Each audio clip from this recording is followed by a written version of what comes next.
प्रधानमंत्री की डिग्री को लेकर के विवाद थमने का नाम नहीं ले रहा है। पिछले 6-7 सालों से चले आ रहे इस विवाद में अब एक नया विवाद जो है वो शामिल हो गया है।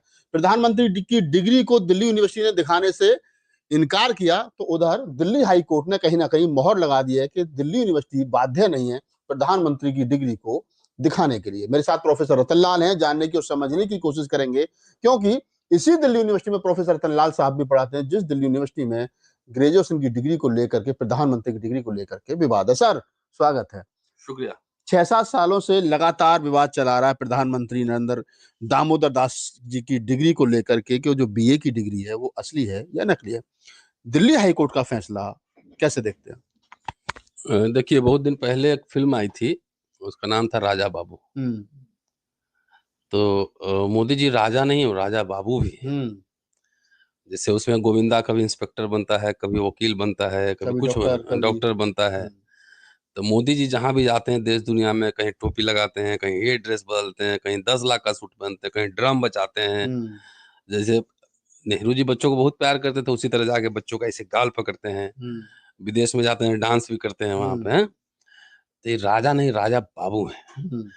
तो देश में जो कायदे कानून बनते हैं ना, तो वो राजा पे लागू नहीं होता है। राजा तुम राजा है, राजा पे कौन कानून लागू होगा? अभी तीन आया था ना, 3 कानून अभी कि सीएम अगर 1 महीना के लिए कोई मंत्री जेल में रहेगा तो सदस्यता खत्म। उसमें पीएम भी अपने जोड़ लिए थे। एक बात बताइए, ऐसा कुछ हुआ तो किसकी हिम्मत है कि पीएम को जाकर अरेस्ट करेगा? मतलब ही नहीं। तो राजा कैसे रूप बदल रहा है, क्योंकि विरोधियों को जेल में डालना है तो अपना भी नाम डाल लो, मेरा तो कुछ होना ही नहीं, लेकिन उसको जरूर जेल में डाल देंगे। तो मोदी जी पे कोई कानून देश का लागू नहीं होता है।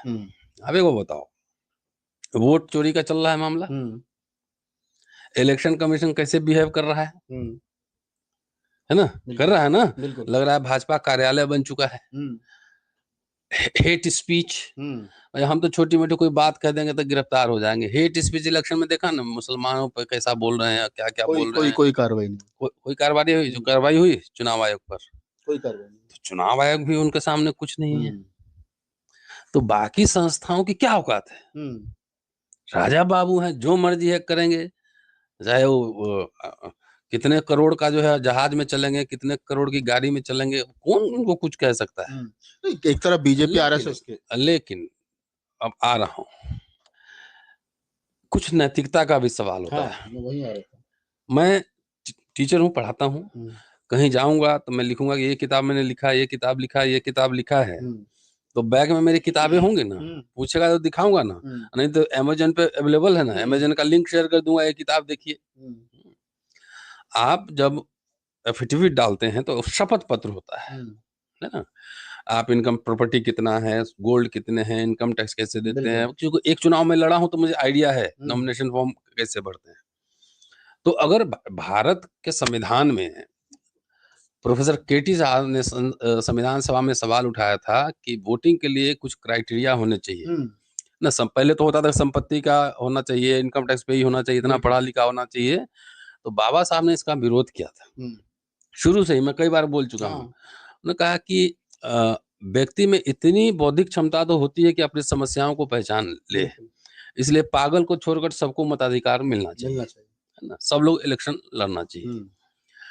तो ये मिला था वहां से। अब मोदी साहब जब शपथ पत्र भरते हैं, चाहे मैं कहीं जाता हूँ, चाहे आप जाते हैं, तो डिटेल्स मांगते हैं तो डिटेल्स दिखाते हैं ना। बिल्कुल दिखाते हैं।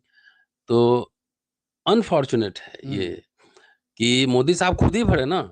अगर वो कहते कि मैं पढ़ा लिखा नहीं हूँ, 10वीं पास हूँ, या मैं पढ़ा ही लिखा नहीं हूँ, तो इससे उनको चुनाव लड़ने पे कोई पाबंदी थोड़ी थी। बिल्कुल थी, ऐसा नहीं, कोई पाबंदी नहीं है और ऐसा कोई रूल भी नहीं है। भाई मैं कह रहा हूँ पीएचडी हूँ, तो जरूरत पड़ेगी तो पीएचडी की डिग्री दिखाऊंगा ना। मेरी इतनी किताबें प्रकाशित है तो लगी हुई सेल्फ में, आके देख लो भैया कहाँ कहाँ है।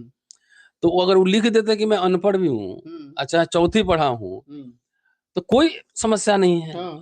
भाई राबड़ी जी तो मुख्यमंत्री रही ना, डेमोक्रेटिकली इलेक्टेड है ना। नहीं, अभी भी तेजस्वी यादव 9th है, नॉन मैट्रिक है, तो उसमें कोई दिक्कत नहीं है। लालू जी राबड़ी जी इतना दिन सीएम रहे हैं, उनको फर्जीवाड़ा करना होता तो उनको बीए में नहीं करवा दिया, बिल्कुल बड़े आराम से नहीं करवाया रहता।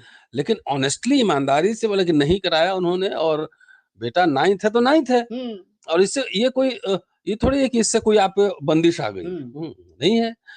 तो ये आपने जब चुनाव का घोषणा पत्र जब आपने ये डाला, आपने एफिडेविट डाला, तो हवाबाजी में कुछ ज्यादा डाल गए लगता है, वहां भी मतलब लंबी फेंक दी वहां पे। तो फेंकने की आदत है, नहीं लिखते 10वीं लिख देते यार। आप ही कह रहे Delhi university entire political science, तो कौन साइंस, तो दिल्ली यूनिवर्सिटी प्राइवेट कॉलेज है भाई, पब्लिक एक्सचेकर, टैक्स पेयर के पैसा से आप यहाँ पर पढ़ते हैं, है ना। तनख्वाह जो टीचर को मिलती है टैक्स पेयर के पैसा से मिलती है, तो आप ही ने दावा किया है। तो वही आपको दिखाने के लिए कह रहा था, कोर्ट कचहरी हटाइए अभी।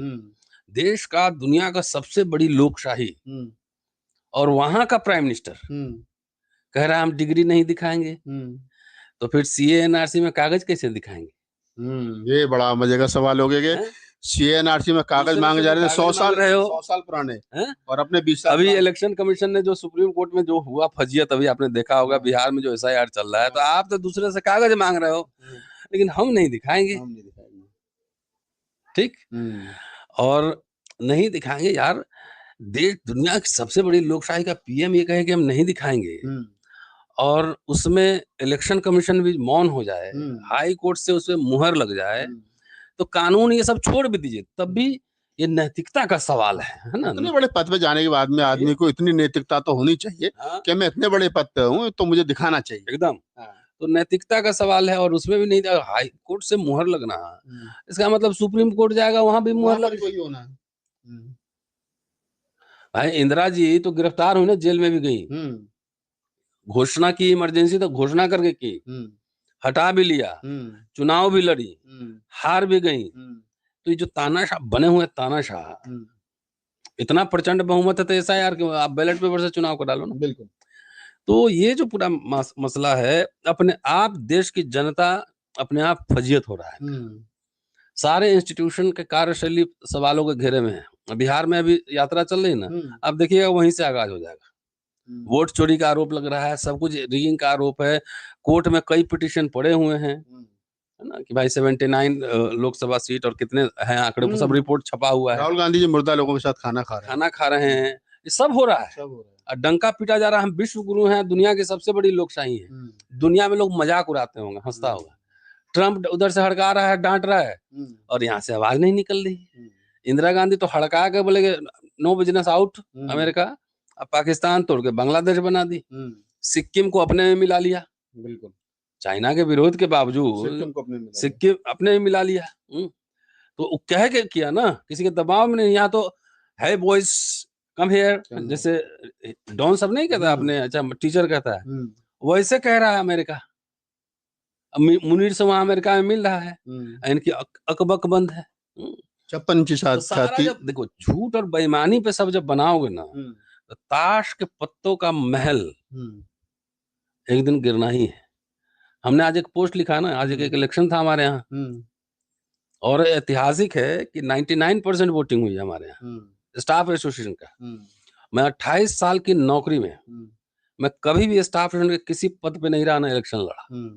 मुझे लड़ने की जरूरत पड़ी, क्योंकि सत्ता जब तानाशाह हो जाता है, सारे टीचर को तंग कर रहा है, स्टूडेंट को तंग कर रहा है, कर्मचारी को तंग कर रहा है, तो उस समय जहां आप काम करते हैं पहले वहां पे आपको लोहा लेना पड़ता है।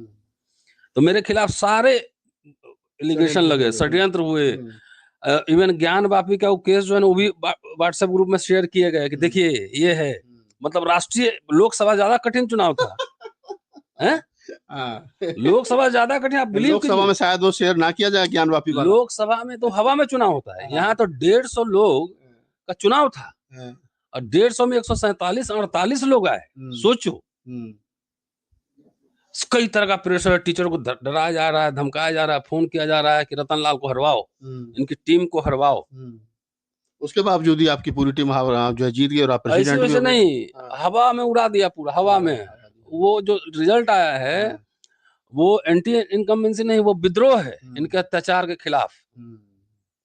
भाई जहां में आप जानते हैं किस तरह के कौन पार्टी के लोग, आप हिंदू कॉलेज में प्रिंसिपल के खिलाफ भी लड़ रहे हैं, और कांग्रेस में जो वो मोदी राष्ट्रीय स्तर पर भी लड़ रहे हैं। हाँ तो भाई मैं ये कह रहा हूँ, इतना 15 साल से 10 साल से आतंक का माहौल कॉलेज में बनाया हुआ है, आतंक का। कोई टीचर ऐसे डरा हुआ है, अरे टीचर का काम तो बोल्ड स्टेप्स लेना है, बोलना है, लिखना है, पढ़ना है। तो ऐसे जंक्चर पे मुझे लगा कि ऐसे जंक्चर पे कॉलेज को मैं नहीं छोड़ सकता। चुनाव लड़ा, हमारी पूरी टीम, पूरा पैनल जीत गया। Landslide victory. मतलब इसमें तो 1-2 वोट से जीतो वही बहुत होता है। 35 वोट, 80 वोट का फासला, है ना, 50 वोट, 60 वोट का फासला, सोचिए 150 वोट में, 148 में। तो लोग समझते हैं ना कि तानाशाह का कभी ना कभी अंत होता है, है ना। तो ये जो तानाशाही वोट चोरी करके, सारे संस्थाओं को कंट्रोल में करके, पुलिस को कंट्रोल में करके, चुनाव आयोग को कंट्रोल में करके जो करना चाह रहे हैं ना, तो सबसे बड़ी अदालत जो है ना, जनता की अदालत होती है। जनता बताएगी। शुक्रिया। जनता की अदालत होती है। प्रोफेसर रतनलाल ने बधाई सड़कों के आज मेरे दिल्ली ख्याल जितना तरह कैंपेन हो सकता है एडमिनिस्ट्रेशन की तरफ से किया गया। जैसा मैं कह रहा हूँ बधाई, क्योंकि दिल्ली विश्वविद्यालय के हिंदू कॉलेज में सर पढ़ाते भी हैं 27-28 साल से, और वहां पर जो टीचर एसोसिएशन का चुनाव था उसमें प्रेसिडेंट इनको चुना गया है। तो यहाँ भी हिटलर शाही के खिलाफ चुनाव वही जीते था, हैं, तो देश में वो यहाँ भी चल रहा था, और वही जो है देश के पटल पर, देश की राजनीति में मोदी के खिलाफ सर मोर्चा खोले हुए हैं। तमाम उन ताकतों के खिलाफ जो गैर संवैधानिक काम जो है वो कर रही है। लिटिल मोदी है, यहाँ लिटिल छोटे छोटे मोदी है। हाँ, सब छोटे मोदी है, छोटे तो वहाँ बात भी ठीक करना है, इधर भी ठीक हाँ, करना इधर ठीक हो गया, उधर करना बाकी है। है। हाँ, यहाँ भी ठीक होगा, अभी शुरू हुआ है। अभी ठीक होना बाकी है। तो इस बातचीत को हम कंप्लीट कर रहे हैं, लेकिन बधाई के साथ साथ हम तमाम दर्शकों को ये बताते चलें, दूसरी बातचीत से जो निकल कर क्या है कि जो मोदी सरकार एनआरसी के नाम पर कभी डॉक्यूमेंट्स मांगती है, नागरिक होने का प्रमाण मांगती है, और कभी एसआईआर के नाम पर जो है वो वोटर होने का, नागरिक होने का जो है वो प्रमाण मांगती है। वही मोदी सरकार अपने प्रधानमंत्री की बीए की डिग्री नहीं दिखा पा रही है। ये एमए की, बीए एमए की जो भी डिग्री है दिल्ली यूनिवर्सिटी में, और अब तो दिल्ली हाई कोर्ट ने मोहर लगा दी कि आप डिग्री नहीं मांग सकते। आखिर क्या वजह है, प्रधानमंत्री अपनी डिग्री दिखाने से इतना बच क्यों रहे हैं? पूरा मामला गंभीर है, संगीन है, और नैतिकता के आधार पर तो बिल्कुल गलत है। पूरी बातचीत के बारे में आपकी क्या प्रतिक्रिया में कमेंट सेक्शन बताइए।